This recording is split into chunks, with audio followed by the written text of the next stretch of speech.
नमस्कार दोस्तों, राम राम। इसमें ये जो वीडियो है ना, इसमें सिर्फ ये कौन सा है 86। अब ये 15 क्वेश्चन है ना, हिंदी व्याकरण के हैं। पेपर किसका है ये जो पेपर है इसमें ये कृषि परिवेक्षक का है। एग्ज़ाम डेट 18/4/26 है और जो आंसर की जारी की गई है वो 13/5/26 है।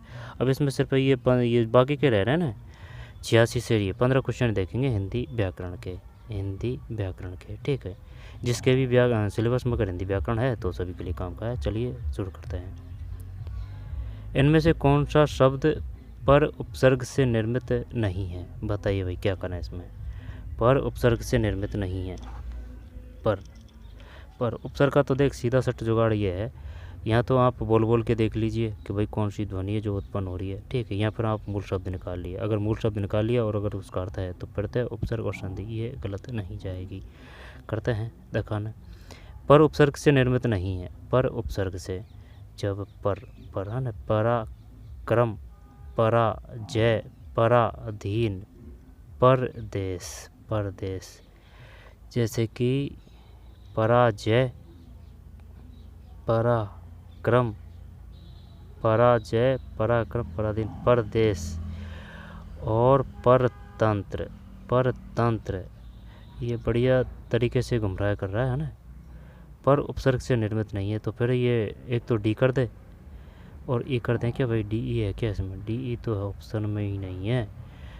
तो फिर जैसे कि अब होने को तो ये जैसे कि पराधीन, लेकिन जैसे कि अगर तोड़ेगा ना तो पता चलेगा पर प्लस आधीन, पर प्लस अजय। ये क्या आएगा इसका? पराजय, परा प्लस अजय, पर प्लस अजय, पराक्रम, परदेश। देश में तो सही है पर है, परतंत्र में भी सही है। तो फिर इसमें क्या करें? पराजय, जय का भी अलग शब्द आ रहा है। एक तो ये नहीं है ना, धीन का कोई अर्थ नहीं है ना। तो एक तो सी ले ले। परदेश में सब अगर जैसे कि मूल शब्द लिखाना भाई देश है तो देश का एक अर्थ है परदेश। चल ये मान लिया। पराक्रम, क्रम अगर मूल शब्द हटाया है ना तो पराक्रम, तो पराक्रम समझ में नहीं आ रही है बात भाई, निर्मित नहीं है। तो फिर एक तो सी ले लिया और सी कौन सा में? तो क्या इसमें डी और सी है? देखते हैं भाई दकाने। मान लेगा तो सही मान लेगा, वरना 86 में डी का मतलब है ए और बी। कुछ समझ में नहीं आई बात। इनमें से कौन सा शब्द पर उपसर्ग से निर्मित नहीं है? पर उपसर्ग से निर्मित नहीं है। पराजय, पराक्रम सही है ना। इसमें खेल ये हो रहा है जैसे कि आप अगर बोल के देखेंगे ना, पराजय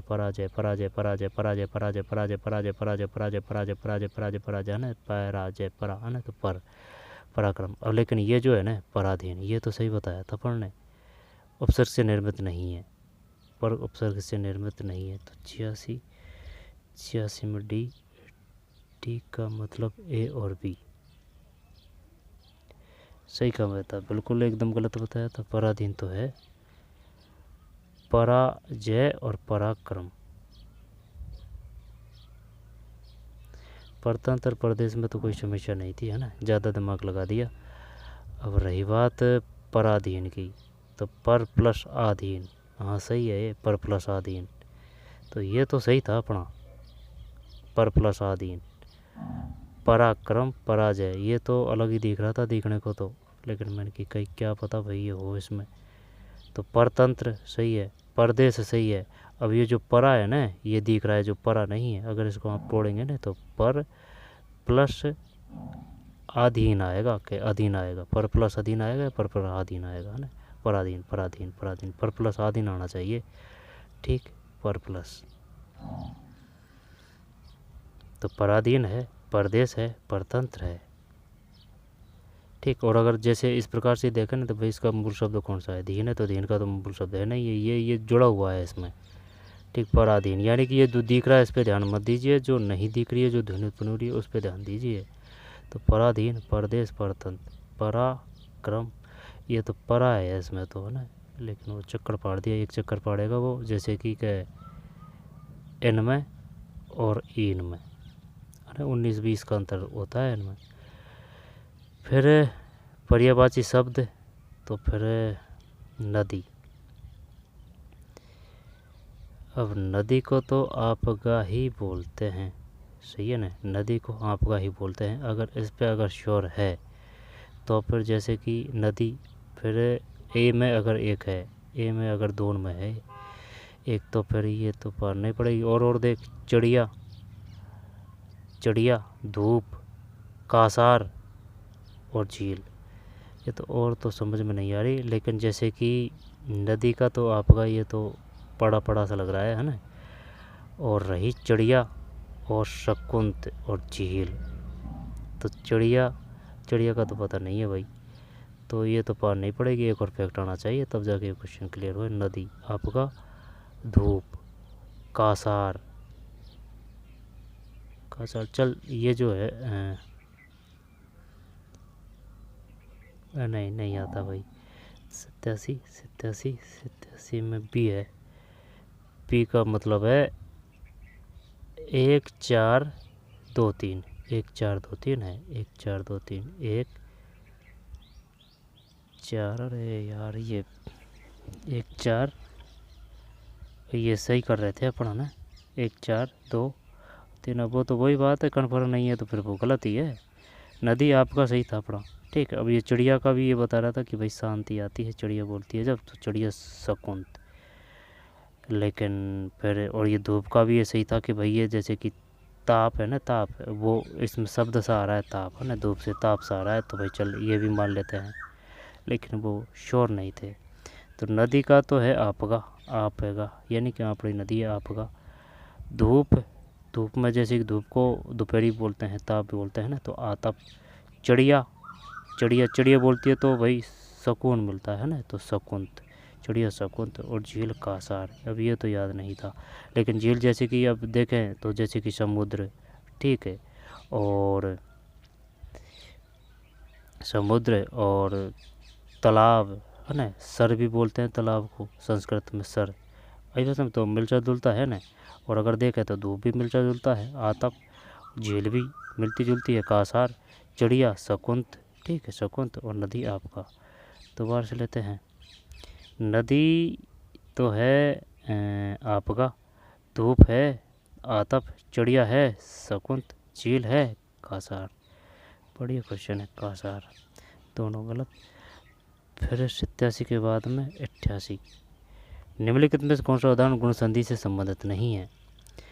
अब ये तो संधि की पहचान, ये तो अपन ने ऐसे करा के, जैसे कि प्लस है, अगर इसके आसपास ऊ की मात्रा है, गुण संधि की बात बता रहा हूँ मैं, सभी संधि बता रहा हूँ ना। जैसे कि अगर आसपास है और अगर ऊ की मात्रा है, या फिर ऊ खुद है, या फिर ऊ की ध्वनि है, तो वो तो है गुण। जैसे कि ऊ की मात्रा है ना, ये प्लस के आसपास, ठीक, वो तो है गुण संधि। वृद्धि संधि की बात है तो वृद्धि संधि में जैसे कि ये मात्रा है ना, तो इसका मतलब है मात्रा की वृद्धि हो रही है, वो वृद्धि संधि है। दीर्घ संधि की बात है तो भाई मात्रा है ना जो बड़ी है, यानी कि बड़ा भाई, तो ये जैसे कि मात्रा बड़ी आएगी, नीचे से आएगी, लेकिन ये है ना, वृद्धि होगी, दीर्घ होगी, गुण होगी। अयादि में यण में ये आएगा, व्यंजन में जैसे कि आदक चराएगा और हलंत आएगा। आई बात समझ में? फिर स्वर है वो ए आई यू ए यन है, वो आएंगे स्वर में।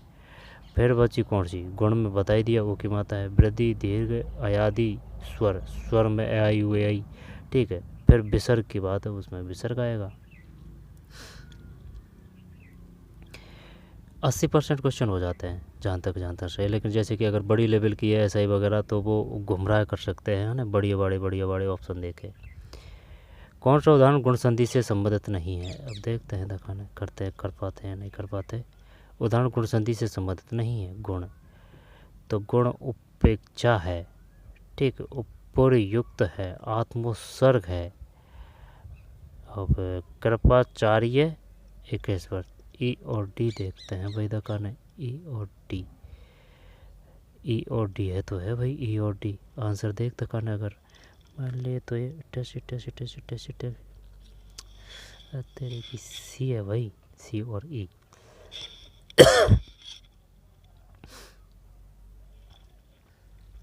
सी है, सी और ई। उपयुक्त से चक्कर पड़ गया है ना। कर्पाचार्य तो फिर भी सही था अपना। उपेक्षा में कोई समस्या नहीं है, आत्मोत्सर्ग में कोई समस्या नहीं है, भूल जा, इनमें तो गुण संधि है। ठीक है, ये तो हटा दिए। अब एक जो है ना कृपाचार्य में तो नहीं है, कृपाचार्य में नहीं है, लेकिन ये उपयुक्त है ना, इसने चक्कर पाड़ दिया भाई एक केस पर, यानी कि सी और ई। सी और ई कौन सा उदाहरण गुण संधि से संबंधित नहीं है? कौन सा उदाहरण गुण संधि से संबंधित नहीं है? जब उपयुक्त कृपाचार्य तो मैं तो पहले से ही नहीं था ना, इसमें तो कोई दिक्कत नहीं है। लेकिन ये एक तो ये एक स्वर में उपेक्षा और आत्मसर्ग में तो कोई कन्फ्यूजन ही नहीं है। ठीक है, इनमें तो है गुण संधि, लेकिन ये उपयुक्त में और ये एक के स्वर ने इसने दिमाग खराब कर दिया। एक के स्वर, एक के स्वर, एक के स्वर, एक के स्वर, एक के स्वर, उपयुक्त, उपयुक्त। ठीक है, नहीं है। तो फिर उपयुक्त और कृपाचार्य में नहीं है। एक के स्वर में लग नहीं रहा है ना, बात ये है। अगर वो पूछ ले कि बताइए एक स्वर में कौन सी गुण संधि है, तो फिर अब अगर मात्रा को देखें इसकी, तो फिर इसमें तो ये होना चाहिए कौन सा, वृद्धि संधि की मात्रा आनी चाहिए एक स्वर में, लेकिन ऐसे नहीं है। पूरा नियम का आधा से ही पढ़ा है, लेकिन ये कुछ क्वेश्चन 10-20 ये गलत चल जाते हैं, ज़्यादातर सही हो जाते हैं 80%। 88 में सी है, सी और ई कौन सा उदाहरण गुण संधि से संबंधित नहीं है। अब ये तो क्लियर था ना अपना, आत्मोत्सर्ग वो आ रहा है, अगर प्लस को तोड़ेंगे आप तो उपेक्षा, लेकिन ये उपयुक्त में नहीं है और कृपाचार्य में नहीं है। अब ये उपयुक्त में लगा था अपन को, लेकिन इसमें नहीं है। कृपाचार्य में तो नहीं था, तो इसमें नहीं है, लेकिन इसमें नहीं लगा, लेकिन इसमें है गुण संधि। एक के स्वर, एक के स्वर, एक के स्वर, आत्मोत्सर्ग, उपेक्षा, तीनों के तीनों गलत। इनमें से कौन सा गलत है? जब जिसके दोनों ओर जल है, जिसका मन पवित्र मानता है, सोना चांदी पर किया गया रंगीन काम, पिचकारी, हाथ की सफाई, हस्त लाघव, कुएं की जगह वीणा है। बैठ दिया इसने तो यार।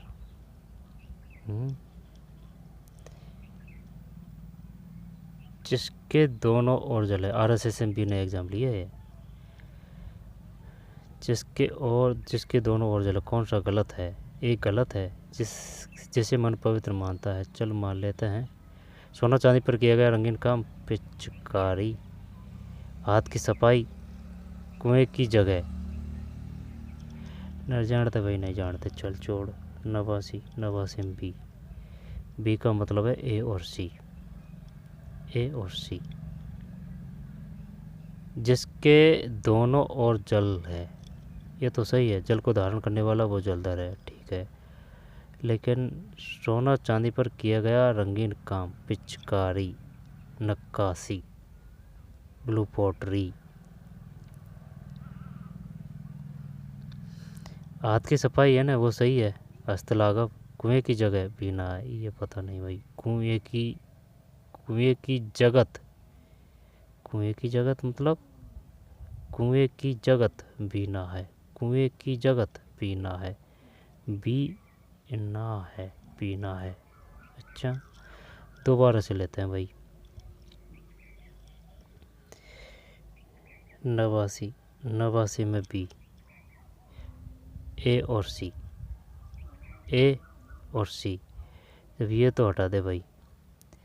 जिसे मन पवित्र मानता है, मनपूत, हाथ की सफाई, हस्त लाघव, कुएं की जगत भी ना है, कुएं की जगत भी ना है, कुएं की जगत भी ना है। ये क्या होता है भाई?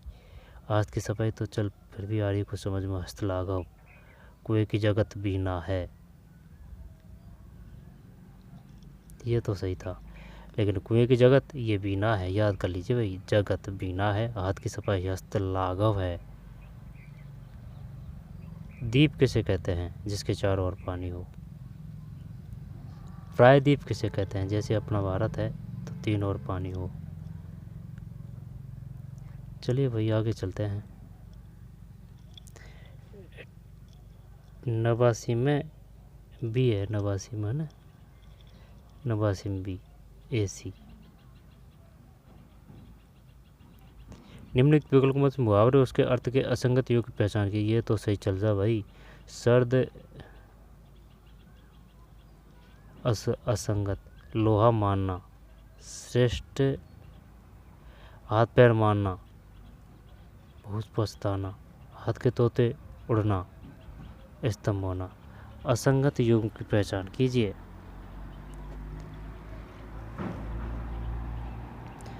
लोहा मानना, श्रेष्ठ समझना सही है।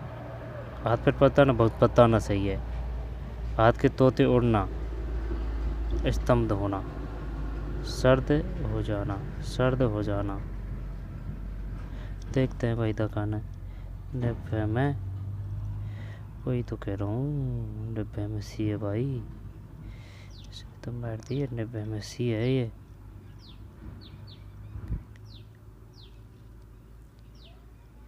सर्द हो जाना, ठीक है, यानी कि डर जाना। लोहा मानना यानी कि श्रेष्ठ समझना। हाथ के तोते उड़ना, स्तंभ होना, है ना। हाथ के तोते उड़ना, स्तंभ होना। लोहा मानना, श्रेष्ठ, श्रेष्ठ, ठीक है। जैसे कि महारानी लक्ष्मीबाई ने अंग्रेज़ों को लोहा मनवा दिया, है ना। तो लोहा मानना ये तो सही है। हाथ के तोते उड़ना ये भी सही है। अब ये सिलेंडर वो दे देता तो भी कर देता, लेकिन ये सर्द है, सर्द है। अच्छा, डर जाना बढ़िया क्वेश्चन है। जब एक क्वेश्चन कौन सा आया था बढ़िया बच्ची वाला, 87 में भी है, ठीक, 87 में भी है। और कौन सा है बढ़िया वाला क्वेश्चन? ये तो प्रत्यय उपसर्ग है फिर, है ना। आगे चलते हैं। बताइए अब क्या करें। सर्द हो जाना, डर जाना सही है। लोहा मारना, श्रेष्ठ समझना सही है। हाथ पैर मारना, बहुत पछताना। हाथ के तोते उड़ना, स्तंभ होना। 90 में सी क्वेश्चन गलत है ना। फिर नीचे शब्द युगों के क्रम में अर्थ दिए गए हैं, इनमें से असंगत विकल्प की पहचान कीजिए। बता भाई क्या करें इसमें, करिए खुद से करिए भाई। जब निम्न शब्द युगों के क्रम में अर्थ दिए गए, इनमें से असंगत विकल्प की पहचान कीजिए। आकार तो फिर रूप है, कोई दिक्कत नहीं है। आकार, खान का पता भी नहीं है अपन को, आकार मतलब रूप तो सही है। आकार, एव है, ऊप है ना, ये दोनों सही है। और एव है, ये निर्भर, यही लग रहा है। असंगत विकल्प की पहचान कीजिए, है ना। तो ये तो सही है ना, जब एक बताना है। अली मतलब होता है अली, अली अली अली अली अली अली बोरा, अली बोरा अली सखी, अली बोरा अली सखी। कोस शब्द, कोस खजाना। आकर, आकार होता है ना, वो तो आकार तो सही है, तो स्वरूप, लेकिन आकर का मतलब खान है। एव है मतलब निर्भय, ये तो सही है। उभयन दोनों, ये तो क्लियर है ना। अब रही बात अली की सखी करें और अली की भोरा, क्योंकि आकार को अपन को पता भी नहीं है। अली, अली तो भोरा ही है अली का मतलब तो। और ये भी सही है। देख दिखाने ये है कि भाई कराड़ में ना भैया ना, ये तो डी है इसमें यार, उल्टा सिस्टम है। कोष का मतलब है ये जो बड़ा कोष है ना, से षटकोण वाला, इसका मतलब है संग्रह, ये नहीं ये खजाना। और ये जो कोष है ना, इसका मतलब है शब्द संग्रह। दोबारा से देखिए भाई।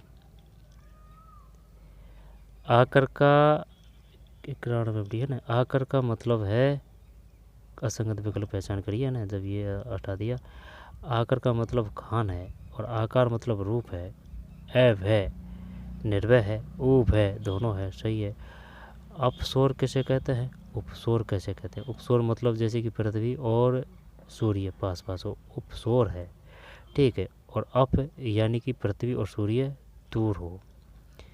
तो आकर कान, आकार रूप, अभय निर्भय, उभय दोनों, अली। अली अली अली भोरा ये भाई अली, और अली ये बड़ी मात्रा ये सखी है। अब इसमें ये जो क्वेश्चन इसका मतलब खजाना है, और ये जो बड़ा कोष है इसका मतलब शब्द संग्रह है। कोष, इसमें चक्कर पड़ गया भाई, ये कोष है ना, ये खजाना बड़ा है। ठीक है भाई, कोष है ना, षटकोण बड़ा, खजाना बड़ा है। निम्नलिखित में दीर्घ गुण वृद्धि अयादि संधि को उदाहरणों पहचान कर इसी क्रम में व्यक्त कीजिए। एक भी क्वेश्चन सही नहीं गया है ना। निम्नलिखित दीर्घ गुण वृद्धि अयादि संधि को उदाहरणों को पहचान कर इसी क्रम में व्यवस्थित कीजिए। ठीक है, तो इसमें क्या किया था, सर्द हो जाना,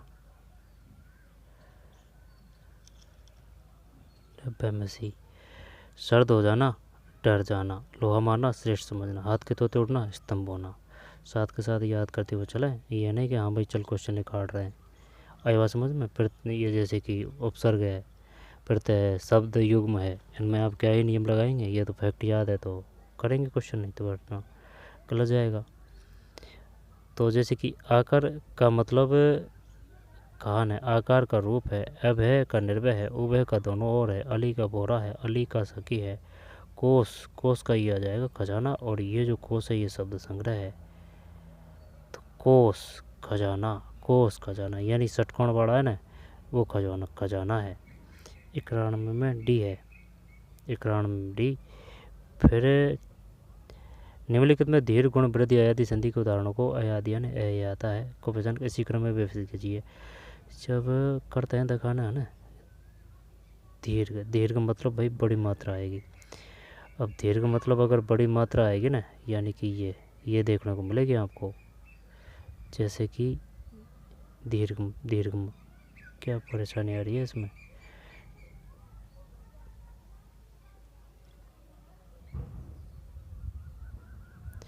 ठीक है, दीर्घ तो मात्रा तो बड़ी है ना। चलो ऐसे करते हैं, सुन में भाई वृद्धि अपन ने ऐसे कर रखी है भाई, मात्रा की वृद्धि यानी कि 2 मात्रा देखने को मिलेगी आपकी ऊपर से। ठीक है, वृद्धि यानी मात्रा की वृद्धि है वृद्धि संधि में तो, और जो दीर्घ है उसमें नीचे से देखने को मिलती है।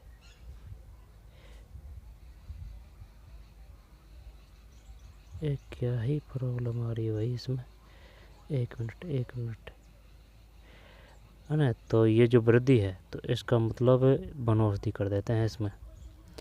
अगर इसको करें ना इसमें सी, तो सी के हिसाब से 2 में सी यार, चल ठीक है, ये कर दिया सी में। गुण में ऊ की मात्रा है तो महोदय को हटा दे, पवित्र को सुक्ति आ जाएगा ना फिर। तो सी के बाद में डी देख, सी के बाद में डी, सी के बाद में डी, सी, ये तो सही जाना चाहिए भाई।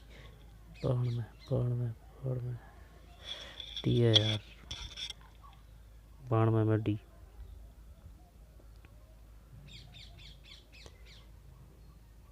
बाण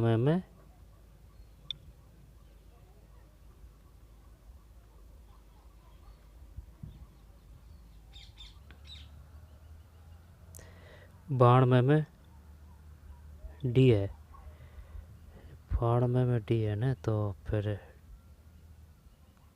D A C V, D A C V, D A C और बी, तो फिर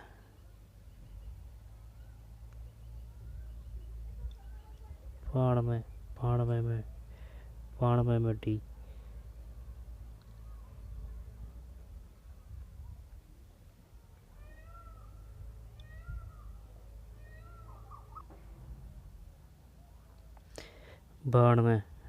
में डी, सुक्ति दीर्घ संधि है, महोदय गुण संधि है, फिर बनौषधि, ये तो सही थी यार अपने, बनौषधि तो वही जैसे कि सी आएगा ना, वो वृद्धि संधि यानी मात्रा की वृद्धि आएगी।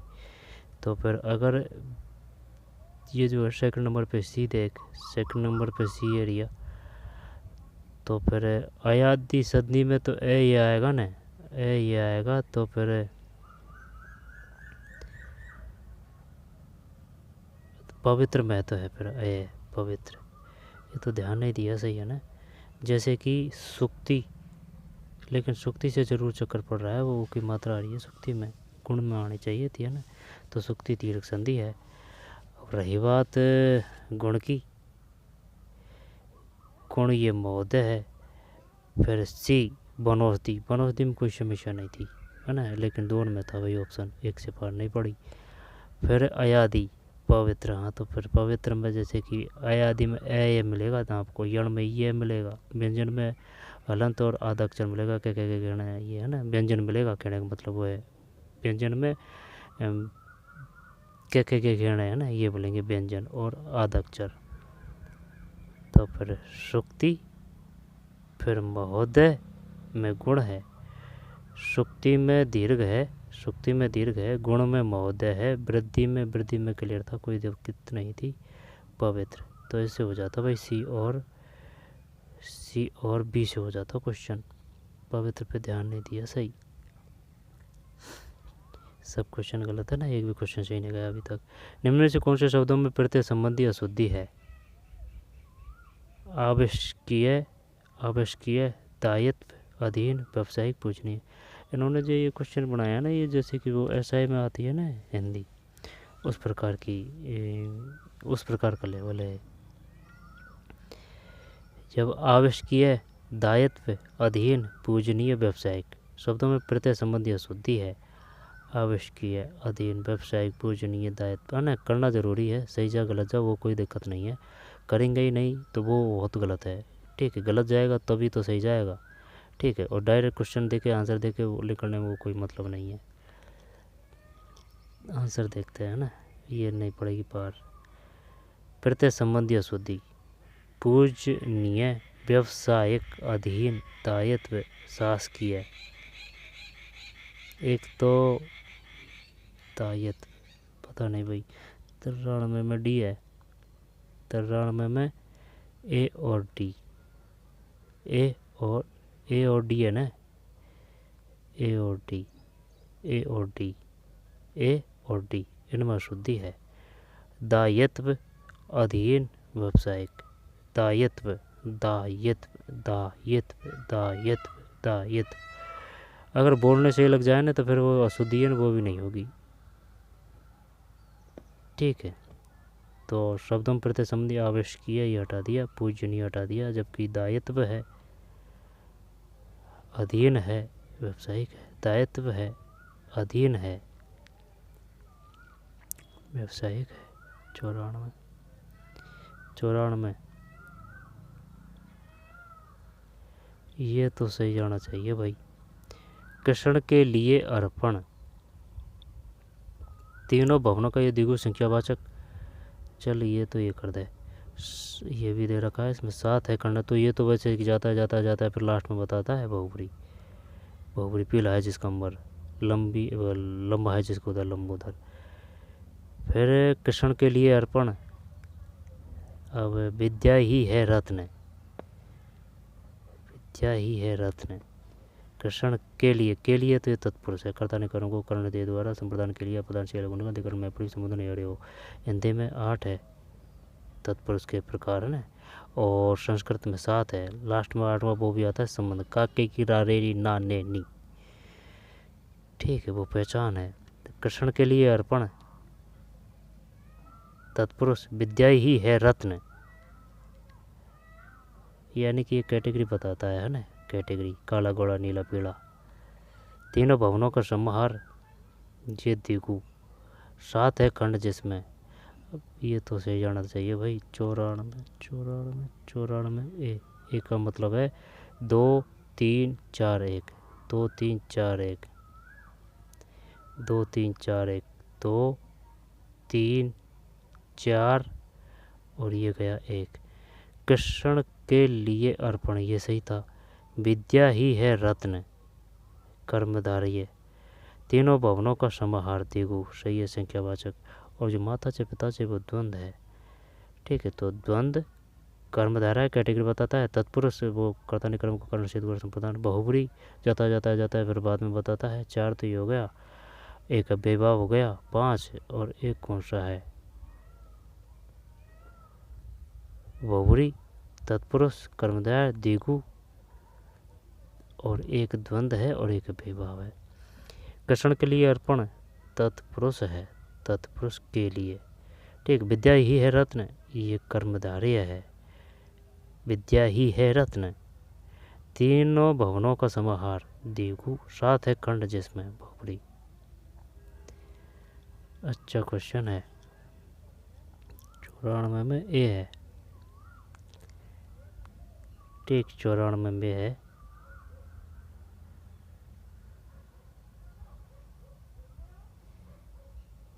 में ए है। ठीक है, आगे चलते हैं। फिर डायरेक्शन का तो हो जाएगा, डायरेक्शन का निर्देश, ऑर्डर का आदेश, इंस्ट्रक्शन का अनुदेश, ऑर्डिनेंस का अध्यादेश। क्या सही है कि भाई? है 95 में बी का मतलब 1 2 3 4। ओ भाई, ये तो बढ़िया कर दिया अपन ने ना। डायरेक्शन यानी कि ये निर्देश बोल सकते हैं, निर्देश, डायरेक्शन निर्देश, ऑर्डर आदेश, डायरेक्शन निर्देश, ऑर्डर आदेश, इंस्ट्रक्शन अनुदेश, इंस्ट्रक्शन। ऑर्डिनेंस अध्यादेश है। दोबारा से, डायरेक्शन निर्देश है, निर्देश कि ये करो वो मत करो। ऑर्डर वहाँ जाओ, आदेश। इंस्ट्रक्शन अनुदेश है, अनुदेश। डायरेक्शन निर्देश, ऑर्डर आदेश, इंस्ट्रक्शन अनुदेश, ऑर्डिनेंस अध्यादेश है। निम्नलिखित वाक्य खंडों को क्रम से व्यवस्थित कर। जब अपना कौन सा गया है? क्या 2 क्वेश्चन सही गए क्या?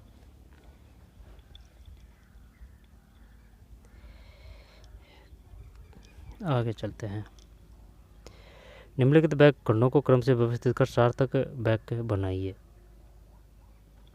निम्नलिखित वाक्य खंडों को क्रम में व्यवस्थित कर सार्थक वाक्य बनाइए। बनाते हैं, रुक, अलग टाइप का क्वेश्चन दिया है। लेकर मिठाई लड़का घर आया दौड़ता हुआ। मिठाई लेकर लड़का, मिठाई लड़का है ना, लड़का मिठाई लेकर, लड़का मिठाई लेकर घर आया दौड़ता हुआ।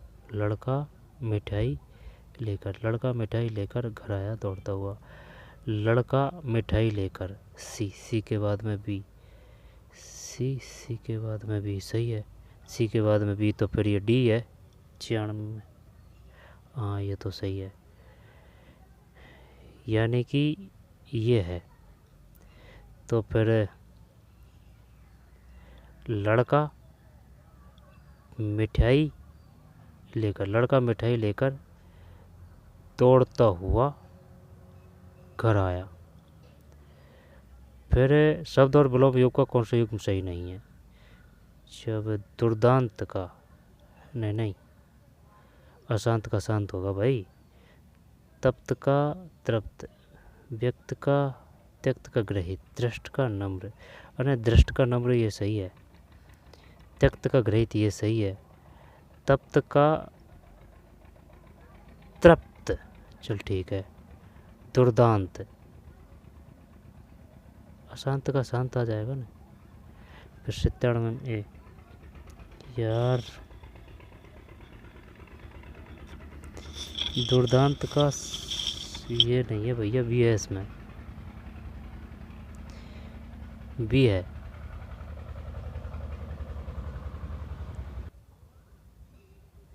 यानी कि 97 में बी, कौन सा युग्म सही नहीं है? तो फिर दुर्दांत का शांत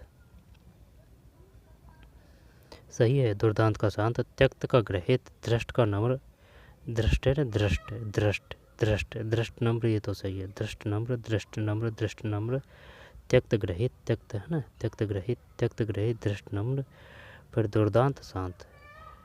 अशांत का लेकिन ये अलग तरीके से पूछ रहा है भाई, है ना। तो दुर्दांत शांत, त्यक्त ग्रहित यानी त्याग दिया, त्यक्त ग्रहित ग्रहण कर लिया, दृष्ट नम्र त्यक्त ग्रहित, दुर्दांत शांत, भी है इसमें। निम्न में से अव्ययभाव तत्पुरुष कर्मधारय द्वंद्व द्विगु समासों के उदाहरण पहचान कर इसी क्रम में लगाइए।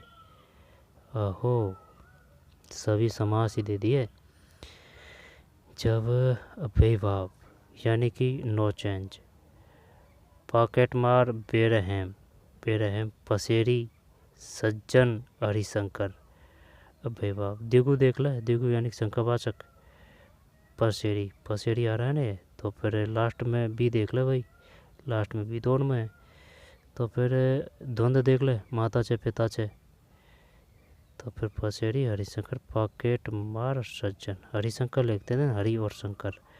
तो अगर देखें ये जो है कौन सा कहता द्विगु अपन है ना, पसेरी के बाद में सी, यानी कि सी भी साथ में देख, सी भी दोनों में है भाई, अभी नहीं पड़ेगी पार। तो फिर द्विगु हो गया, द्वंद्व हो गया, कर्मधारय यानी कि जो कैटेगरी बताता है, माता काड़ा गोला नीला पीला। तो जैसे कि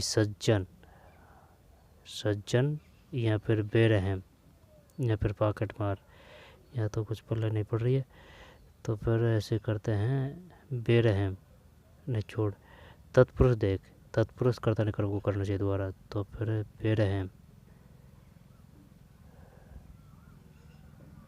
बेरहम सज्जन। अब अव्यय भाव का कौन सा आएगा, तो पॉकेट मार बेरहम सज्जन।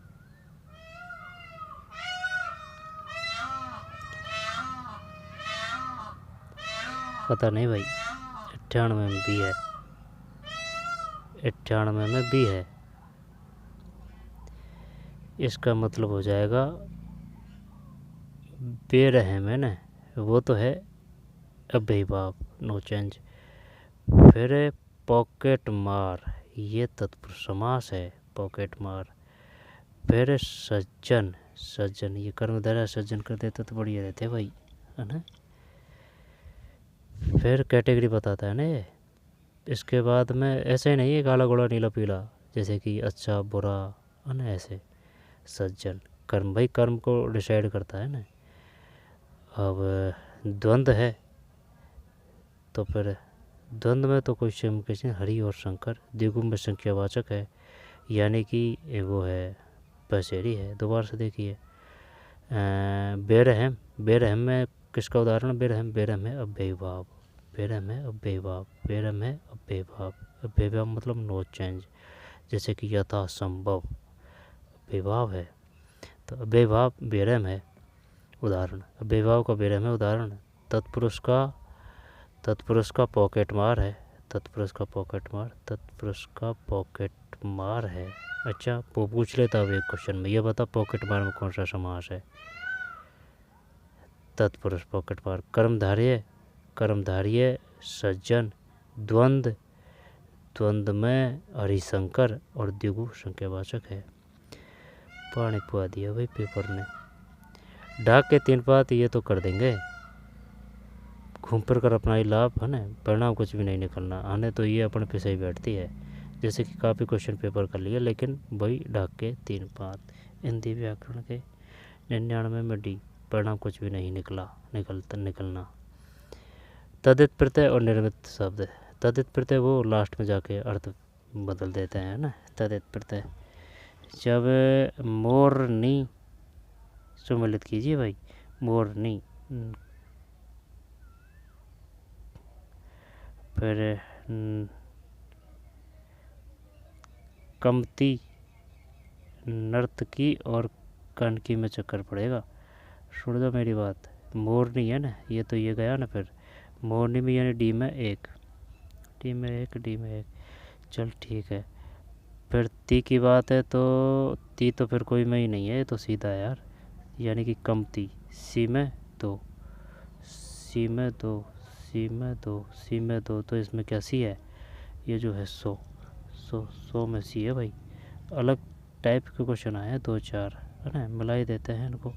100, 100 में सी, सी का मतलब है 3 1 नहीं वो 3 4 2 1, 3 4 2 1, 3 4 2 1, 3 4 2 1, 3 4 2 और ये 1 है।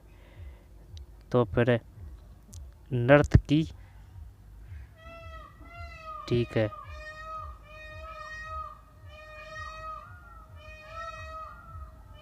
नर्तकी, यार ये तो गलत गया।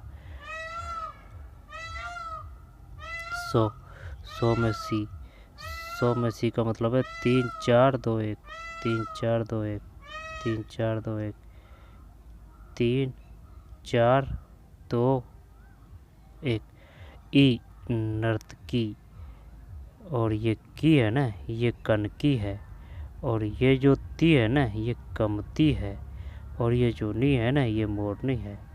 तो फिर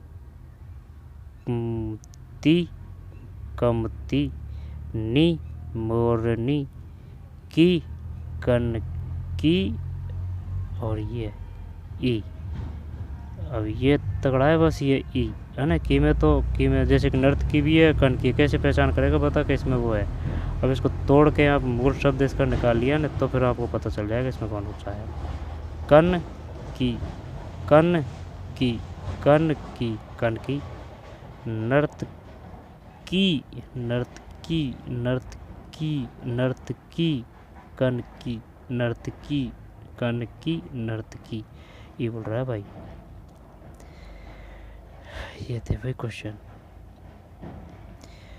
ये पेपर था भाई कृषि पर्यवेक्षक का, और एग्ज़ाम लगी थी इसकी 18/4/24 को, और आंसर किया ये 13/5/24 को।